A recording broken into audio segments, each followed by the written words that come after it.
Hi sir. നമസ്കാരം. ഇപ്പോൾ നമ്മൾ ബി ജെ പിനെ നോക്കിയാൽ കേന്ദ്രത്തിൽ ഇപ്പോൾ ബി ജെ പി ആണ്. അപ്പോൾ കേന്ദ്രത്തിൽ അധികാരം നിലനിർത്താൻ വേണ്ടിയിട്ട് അവർ ഒരുപാട് കഷ്ടപ്പെടുന്നുണ്ട്. ഇപ്പോൾ നമ്മൾ തെരഞ്ഞെടുപ്പും അല്ലാതെ നോക്കുകയാണെങ്കിൽ മഹാരാഷ്ട്ര, ഉത്തർപ്രദേശ് എല്ലാം ബി ജെ പി ആണ്. പക്ഷേ നമ്മൾ കേരളത്തിൽ നോക്കുമ്പോൾ ബി ജെ പിക്ക് അവർ ഒന്ന് നേരെ നിൽക്കാൻ പോലും കേരളത്തിലൊക്കുന്നില്ല. അതെന്തുകൊണ്ടായിരിക്കും സാറിൻ്റെ ഒരു ഇതിൽ പറയുകയാണെങ്കിൽ? ഇപ്പം 2014 മുതൽ കേന്ദ്രം ബി ജെ പി ഭരിക്കുകയാണ്. നരേന്ദ്രമോദി സർക്കാരിൻ്റെ മൂന്നാമത്തെ ഊഴമാണ് 2024. നരേന്ദ്രമോദി അന്ന് പറഞ്ഞ കാര്യമുണ്ട്, ഇനി ദക്ഷിണേന്ത്യയിലേക്കാണ് ഞങ്ങളുടെ നോട്ടം. അതായത് കർണാടക, പിന്നെ കേരളം, തമിഴ്നാടൊക്കെയാണ്. കേരളത്തിനകത്ത് വളരെ അവർ ഫോക്കസ് ചെയ്തിട്ടുണ്ടായിരുന്നു. ആ ഫോക്കസ് ചെയ്തതിൻ്റെ ഫലമാണ് തൃശ്ശൂരിൽ കണ്ടത്. സുരേഷ് ഗോപിയുടെ കാരണം സുരേഷ് ഗോപിയുടെ ബന്ധം മുഴുവൻ കേന്ദ്ര നേതൃത്വവുമായിട്ടാണ്, അമിത്ഷായും നരേന്ദ്രമോദിയുമായിട്ടാണ്. സാധാരണഗതിയിൽ ഒരു സ്ഥാനാർത്ഥിയെ പ്രഖ്യാപിക്കുന്നത് പോലും സംസ്ഥാന ഘടകം കൊടുക്കുന്ന ലിസ്റ്റാണ് കേന്ദ്രം അംഗീകരിച്ച് ആ പട്ടികയാണ് പുറത്തുവിടുന്നത്.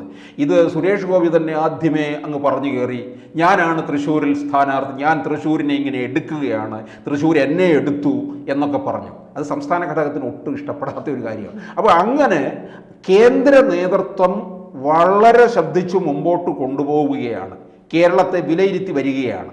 പക്ഷെ കേരളത്തിലെ സംസ്ഥാന ഘടകത്തിന്, അതിനെയാണ് പ്രത്യേകിച്ച് പലരും വിളിക്കുന്നത് KJP, കേരള ജനതാ പാർട്ടി എന്നുള്ള രീതിയിൽ, ഇത് ഗുണം പിടിക്കുന്ന ഒരു മട്ടല്ല കാണുന്നത്. അതിനൊക്കെയൊന്നും അറിയത്തില്ലായിരിക്കും. പണ്ട് ഇവർ വോട്ട് കച്ചവടം ചെയ്ത പാർട്ടിയാണ് ബി ജെ പി. പക്ഷേ ബി ജെ പിയുടെ സംസ്ഥാന അധ്യക്ഷൻ കെ സുരേന്ദ്രനെ നിർത്തിയാൽ ബി ജെ പി കേരളത്തിൽ അധികാരം അല്ലെങ്കിൽ ബി ജെ പിക്ക് കേരളത്തിൽ അധികാരം കിട്ടുമോ എന്ന് നമുക്ക് പറയാൻ പറ്റുമോ?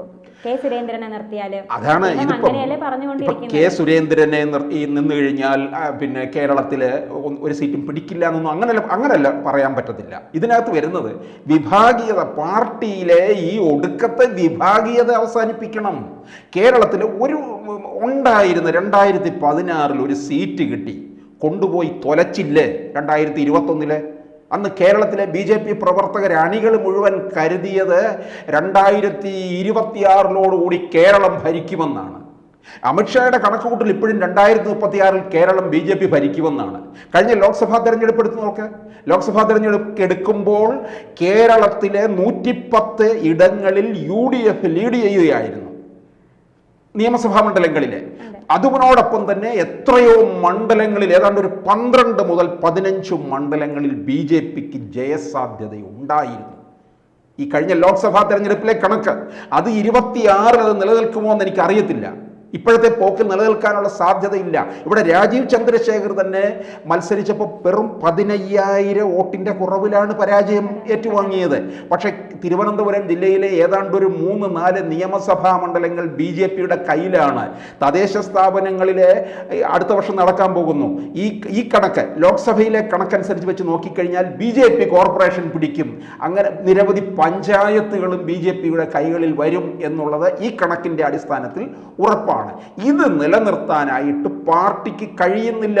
വിഭാഗീയത ഇടയ്ക്ക്, ഞാൻ പറഞ്ഞല്ലോ, ആദ്യകാലങ്ങളിലൊക്കെ ഈ വോട്ട് കച്ചവടം പാർട്ടിക്ക് ഉണ്ടായിരുന്നു. പിന്നീട് ആ പേരുദോഷമൊക്കെ മാറി. ഒന്ന് നില മെച്ചപ്പെടുത്തി കൊണ്ടുവരികയാണ്. കാരണം മോദി സർക്കാർ അധികാരത്തിൽ വന്നു കഴിഞ്ഞു. ഓരോ തവണ വരുമ്പോഴും മോദിയുടെ ആ ഒരു ഇമേജ് വർദ്ധിച്ചു വരികയാണ് ചെയ്യുന്നത്. കേരളത്തിനോട് കൂടുതൽ താല്പര്യം കാണിക്കുകയോ ഒക്കെ ചെയ്യുന്നുണ്ട്. കാരണം ഇവർക്ക് ബി ജെ പി കേന്ദ്ര നേതൃത്വത്തിന് കോൺഗ്രസിനെ ഇല്ലാതാക്കണം. കോൺഗ്രസ് മുക്ത ഭാരതമാണ് അവർ ആഗ്രഹിക്കുന്നത്. കേരളത്തിൽ ഒരല്പം വേര് നിൽക്കുന്നുണ്ട്. ആ വേര് കൂടി അറുത്ത് മുറിച്ച് തീയിടണം എന്നുള്ളതാണ് ബി ജെ പിയുടെ കാണുന്നത്. പക്ഷെ ഇവിടുത്തെ ബി ജെ പി കലഹമാണ്. ഇപ്പൊ നോക്കിക്കേ, പാലക്കാട് നടന്ന എന്താണ്?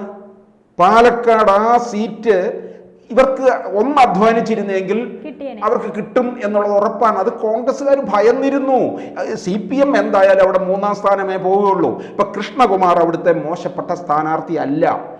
ശോഭാ സുരേന്ദ്രനെ നിർത്തിയിരുന്നില്ല എങ്കിലോ എന്ന് ചോദിക്കാം. ശോഭാ സുരേന്ദ്രനും മോശപ്പെട്ട സ്ഥാനാർത്ഥിയല്ല. 2016 നിയമസഭാ തെരഞ്ഞെടുപ്പിൽ ശോഭാ സുരേന്ദ്രൻ അവിടുത്തെ സ്ഥാനാർത്ഥിയായിരുന്നു. 2011 നിയമസഭാ തെരഞ്ഞെടുപ്പിനേക്കാൾ 2016 വോട്ട് വിഹിതം വർദ്ധിപ്പിച്ചു. ശോഭാ സുരേന്ദ്രന്റെ കാര്യം അറിയാമല്ലോ. 19 ആറ്റിങ്ങൽ പാർലമെന്റ് മണ്ഡലത്തിൽ മത്സരിച്ചു. പക്ഷേ ബിജെപിയിൽ ചേരിതിരിവില്ലെന്നല്ലേ അവർ എപ്പോഴും ഇങ്ങനെ പറഞ്ഞുകൊണ്ടിരിക്കുന്നത്? ചേരിതിരിവുണ്ട്, വിഭാഗീയതയുണ്ട്. ആ വിഭാഗീയത ഇപ്പോൾ വ്യക്തമായിരിക്കുകയാണ്. അതിപ്പം നടുറോഡിലിട്ട് അലക്കിക്കൊണ്ടിരിക്കുന്ന ഒരു സ്ഥിതിയാണ്. പക്ഷേ സുരേഷ് ഗോപി ജയിച്ചപ്പോൾ കേരളത്തിലും BJPക്ക് അധികാരം പിടിക്കാം എന്നുള്ളൊരു ഉറപ്പല്ലേ അവർക്ക് നൽകിയിരിക്കുന്നത്? അതിനകത്ത് ഞാൻ പറയട്ടെ, 2016 ഇപ്പം രാജഗോപാൽ വിജയിച്ചു.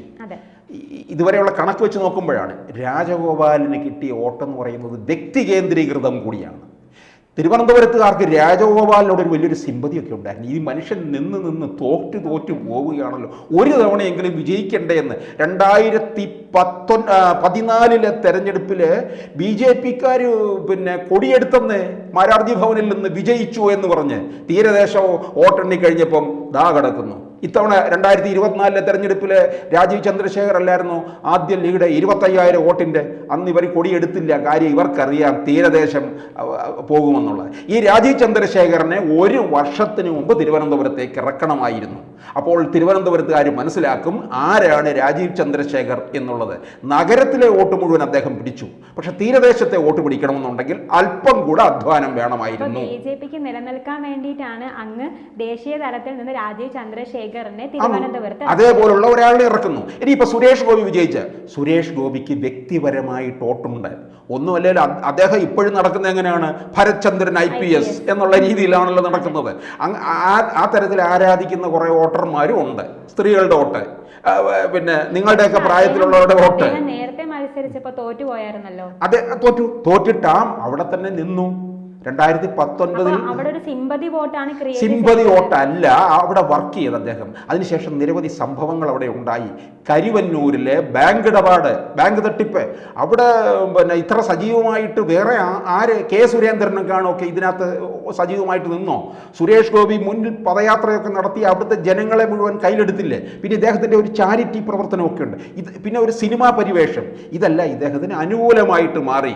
ഇനി അത് 29 അത് കിട്ടുമോ എന്ന് എനിക്കിപ്പോൾ സംശയമുണ്ട്. ഈ തരത്തിൽ പോയാൽ BJPക്ക് കിട്ടുന്ന അവസരം അവർ ഉപയോഗിക്കാതെ വന്നു കഴിഞ്ഞാൽ BJP കേരളത്തിൽ സർവനാശത്തിലേക്ക് പോകും. മഹാരാഷ്ട്രയിൽ കണ്ടോ BJPയുടെ വിജയം? ജാർഖണ്ഡിൽ കണ്ടോ BJPയുടെ വിജയം? എന്തുകൊണ്ട് കേരളത്തിലില്ല? നരേന്ദ്രമോദി പറഞ്ഞത് ദക്ഷിണേന്ത്യയിലേക്കാണ് ഞങ്ങളിനി വരുന്നത്. ഇവിടെ കേരളത്തിലെ ബിഷപ്പുമാരുണ്ടല്ലോ, കണ്ണൂരിൽ നിന്ന് ബിഷപ്പ് പാംപ്ലാനി പറഞ്ഞു, ഞങ്ങൾക്ക് റബ്ബറിന് 300 രൂപ തരൂ, ഞങ്ങൾ നിങ്ങൾക്കൊരു MBA തരാമെന്ന്. അന്ന് കേരളത്തിലെ മറ്റ് ബിഷപ്പുമാരൊക്കെ ചിലരൊക്കെ ചൊടിച്ചു. പക്ഷേ നിരവധി ബിഷപ്പുമാർ ഇദ്ദേഹത്തിന് പിന്താങ്ങിക്കൊണ്ട് രംഗത്ത് വന്നു. മുസ്ലിം സമുദായത്തിലുള്ളവരൊക്കെ തന്നെ എത്രയോ പേര് അനുകൂലമായിട്ട് വന്നിട്ടുണ്ട്. ക്രൈസ്തവ സമൂഹം മുഴുവൻ ഇങ്ങനെ ചേർത്ത് നിർത്തുന്നുണ്ട്. ഈ ജോർജ് കുര്യനെ കേന്ദ്രമന്ത്രിയാക്കി. എന്തുകൊണ്ട്? ഇവിടുത്തെ ന്യൂനപക്ഷമായ ക്രൈസ്തവരെ ചേർത്ത് നിർത്തുന്നതിനാണ്. പക്ഷെ ആ അവസരമൊന്നും ഈ സംസ്ഥാന ഘടകം അത് മുതലാക്കുന്നില്ല. ഇപ്പോൾ തോണ്ട പാർട്ടി അധ്യക്ഷ സ്ഥാനത്തേക്ക് മത്സരമാണ്. അതിനുവേണ്ടിയുള്ള സുരേന്ദ്രനെ നീക്കണം. ഈ സുരേന്ദ്രനെ നീക്കിയാൽ ഇനി ഒരുപക്ഷെ കൃഷ്ണദാസ് വരുമായിരിക്കും, അല്ലെങ്കിൽ MD രമേശ് വരുമായിരിക്കും, അല്ലെങ്കിൽ ശോഭാ സുരേന്ദ്രൻ വരും. ആര് വേണമെങ്കിലും ആയിക്കോ. എന്നാലും ഈ സുരേന്ദ്രൻ സ്ഥാനം ഒഴിയുമെന്ന് ഉറപ്പാണ്. സുരേന്ദ്രൻ സ്ഥാനം ഒഴിയുമെന്ന് ചോദിച്ചാൽ അവർ ആ ഔദ്യോഗിക പക്ഷത്തിന്, അതായത് മുരളീധരനൊക്കെ അതിനകത്ത് വരുന്നതാണ്. വി മുരളീധരൻ കേന്ദ്രത്തിൽ ഉള്ള ഒരു ഇൻഫ്ലുവൻസ് എന്ന് പറയുന്നത് വളരെ വലുതാണ്. അതുകൊണ്ട് ഇനിയിപ്പോൾ സുരേന്ദ്രനെ മാറ്റിയാൽ വി മുരളീധരനെ ചിലപ്പോൾ അധ്യക്ഷ സ്ഥാനത്തേക്ക് കൊണ്ടുവന്നു കൂടായികയില്ല. അങ്ങനെ വരുമ്പോഴും അത് അവരുടെ ഭാഗത്ത് നിൽക്കുകയാണ്. ഇപ്പൊ സുരേന്ദ്രൻ പറഞ്ഞല്ലോ ഞാൻ ഇറങ്ങിയേക്കാം. സുരേന്ദ്രൻ 2 തവണയായിട്ട് നിൽക്കുകയാണ്. ആ ഒരു സാഹചര്യത്തിൽ ഇതിപ്പോൾ ആര് മാറി ആര് വന്നു കഴിഞ്ഞാൽ നന്നാകുമെന്നല്ല, വിഭാഗീയത ഇവിടെ വെച്ച് അവസാനിപ്പിക്കണം. ആ വിഭാഗീയത പോരുമ്പോഴാണ്. ഇപ്പൊ തന്നെ പാലക്കാട് വരെ ഒത്തൊരുമിച്ച് സന്ദീപ് വാര്യർ ഇറങ്ങിപ്പോയില്ലേ? ആദ്യം എല്ലാവരും പറഞ്ഞ് സന്ദീപ് വാര്യർ എന്താണ്, അതൊരു വേസ്റ്റ് ആണ്, ആ വേസ്റ്റിനെ കോൺഗ്രസ് എടുത്തു വെച്ചു എന്നുള്ളത്. എന്തായാലും യാതൊരു കുലുക്കവുമില്ല.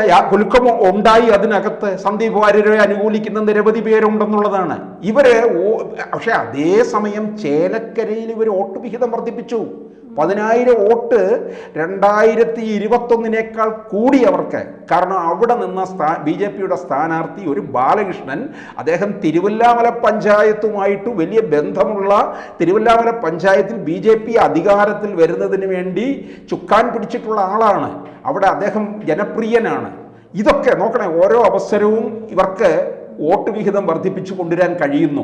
പക്ഷെ അതിനോടൊപ്പം ഇവരുടെ കലഹവും കൂടി പോകുമ്പോൾ ഇതൊരു പക്ഷേ കേരളത്തിലെ BJP, അതായത് KJP സർവനാശത്തിലേക്കാണോ പോകുന്നതെന്ന് സംശയിക്കേണ്ടിയിരിക്കുന്നു എന്നുള്ളതാണ്. കാരണം കേരളത്തിൽ ഭരണവിരുദ്ധ വികാരമുള്ളപ്പോൾ ആ സ്പേസ് എടുക്കാൻ ഇവർക്ക് കഴിയുന്നില്ല എന്നുള്ളതാണ്. കൂടുതൽ വാർത്തകളും വിശേഷങ്ങളും നിങ്ങളിലേക്ക് എത്താൻ ABC മലയാളം സബ്സ്ക്രൈബ് ചെയ്യുക, ബെൽ ബട്ടണും അമർത്തുക.